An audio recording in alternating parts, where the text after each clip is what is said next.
Magandang araw po, Sir Paul. Magkikwento lang ako ng karanasan ko noon. Kasama ko po dito ang tatay ko. Matagal na po itong nangyari. 1980s pa po. Buhay pa ang tatay ko noon. Ngayon kasi maedad na ako. Lagpas senior na rin po. At sa katunayan yan, wala naman talaga akong planong ibahagi ang kwentong ito. Pero mula nang marinig ko ang channel nyo sa YouTube, Sir Paul, nagka-interest na rin ako na ibahagi rin po itong karanasan ko na sa totoo lang, kailanman wala po akong pinagkwentuhan maliban lang po sa kabiyak ko. Ang sabi ko nga noon, babaunin ko ito hanggang sa hukay. Akala ko kasi noon, wala namang naniniwala sa mga ganitong kwento. Walang nagkakaroon ng interes. Pero sa channel nyo, marami rin palang nakakaranas ng mga ganito. Mga naniniwala, nagkakaroon ng interes. Kaya heto, sa tulong ng isa sa mga apo ko, ipinasulat ko sa kanya ang kwento ko at siya rin po ang bahala magbahagi sa inyo. Shoutout pala sa apo kong si Jana. Maraming salamat sa iyo, apo. Simulan na po natin. Nangyari ito noong 18 taong gulang pa lamang ako. Habang yung tatay ko naman po noon, 30 plus years old na po. Pareho po kami nitong magsasaka. Hindi kasi ako nakapag-aral ng kolehiyo noon. High school lang po. Hindi rin kasi sapat ang kinikita namin noon. Bukod pa roon, marami pa rin po akong kapatid. At para makatulong, tumutulong na lang din talaga ako kay tatay para kahit papaano, may pera din po ako. Mangingisda po ang tatay ko. Mulat sa pulyan. Meron na rin po siyang sariling bangka. Malaki at maganda. Sa araw-araw na ginawa ng Diyos, ay talagang nasa laot po kami. Liban na nga lang po kapag masama ang panahon. Siya nga po pala, nasa Samar po kami nito nakatira. Sa bandang ilalim po ng Samar. Kung saan eksakto, pasensya po. Pero hindi ko na lamang po sasabihin. Sa tagal na pong mangingisda ng tatay ko, sabi niya sa akin, kabisado niya na raw po ang lahat ng isla doon sa lugar namin. Kahit nga raw nakapikit siya, hindi siya maliligaw sa karagatan. Kahit nga raw wala siyang ginagamit na kompas, kayang-kaya niyang makabalik sa pangpang. Pero isang araw po noon, may nangyaring hindi inaasahan. Nasa laot na kami nito ni tatay. Maganda ang panahon. Mainit, hindi masyadong mahangin, maganda ang sikat ng araw. Pero sa hindi namin malamang dahilan, bigla na lamang pong nagbago ang ihip ng panahon. Mabilis pong nagbago ang klima.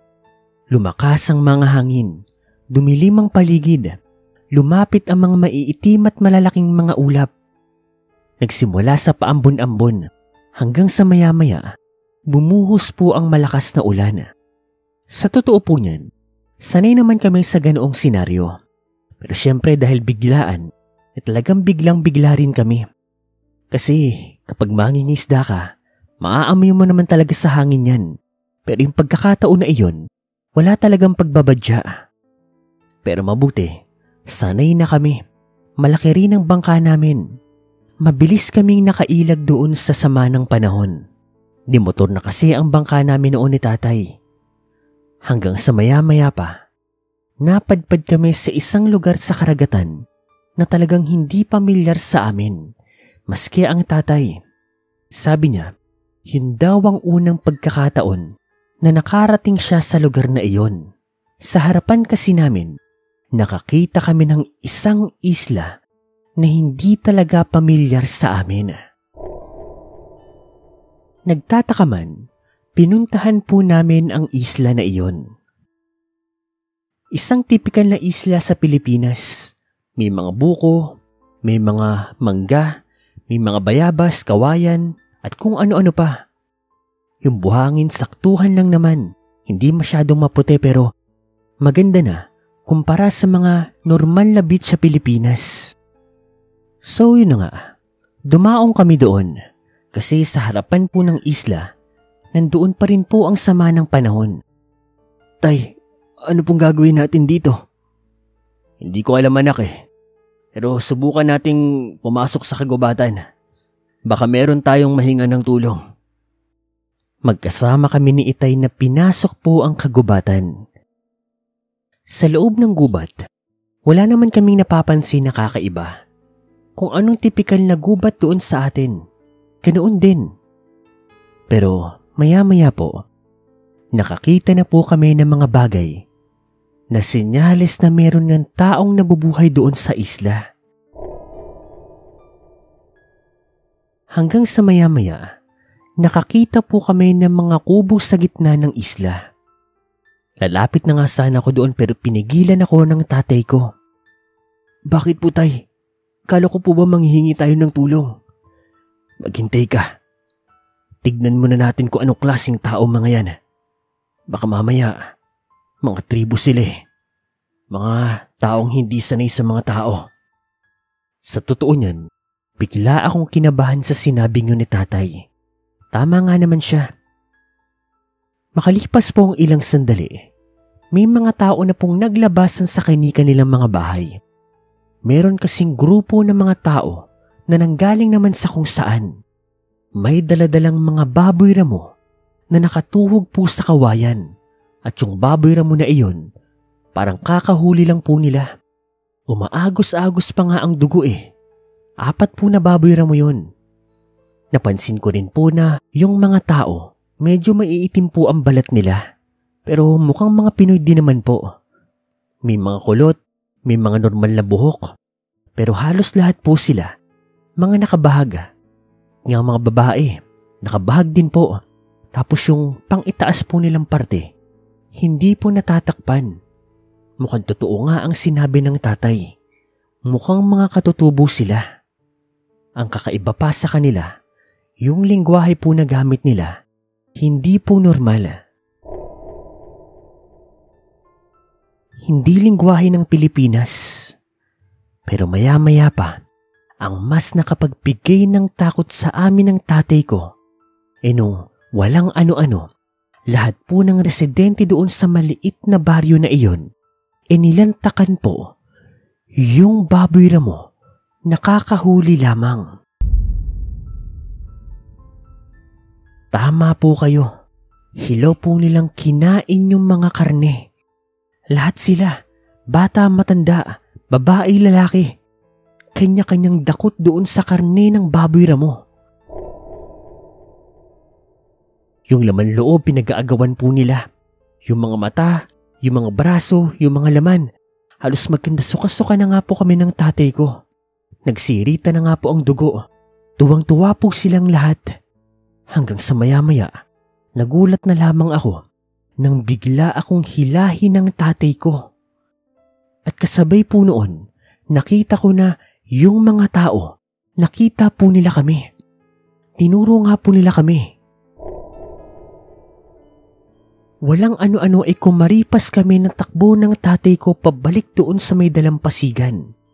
Samantalang yung mga tao naman na iyon, hinabol po kami. Nagsisigawan sila. Takot na takot ako noon. Iyak ako ng iyak. Parang konting pagkakamali lang namin, mamamatay kami. Gagawin kaming pagkain ng mga kung anumang tao na yun.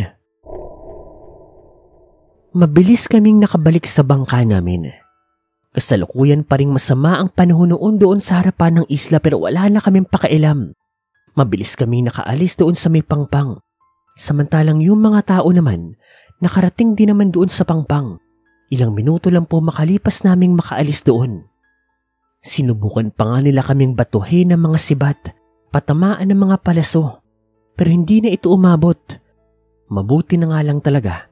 Malakas ang bangka namin noon dahil kung hindi, hindi ko alam kung buhay pa rin ako hanggang sa ngayon. Nakipaglaban po kami sa matataas na alon, malalakas na hangin at panakanak ang pagkidlat at pagkulog.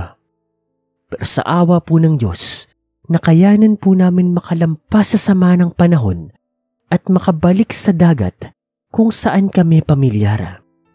Sa totoo lang wala kaming kaide-ideya noon ng tatay ko kung papaano kami napadpad sa kagubatan na iyon. Ang suspecha niya, baka napaglaruan kami ng kagubatan. Baka napunta kami sa isang ibang dimensyon. Kung ano-ano ang pinagsasabi ng tatay ko. Sa totoo lang para siyang nababalo noon pero dahil sa naranasan ko, hindi ko maitatanggi na baka posible rin ang kanyang mga pinagsasabi. Ang sabi nga ng tatay ko noon, posible daw na yung mga taong yun, yung mga tribo, mga aswang daw. Yung mga aswang naman daw, grupo ito ng mga tao na kumakain din ng mga tao. Mapapanganib daw ang mga yon. Iba raw ang lakas ng mga yon kumpara sa mga normal na mga tao. Mabuti na nga lang daw, mabait pa sa amin ng Diyos dahil nakatakas kami at nakabalik sa pinanggalingan namin. Hanggang sa mga puntong ito, hindi pa rin ako makapaniwala na naranasan ko ang karanasan na iyon. Pero ang mahalaga, tapos na. Nangyari na ang nangyari. Sa mga kababayan ko sa Samar dyan, alam niyo ba ang isla na iyon?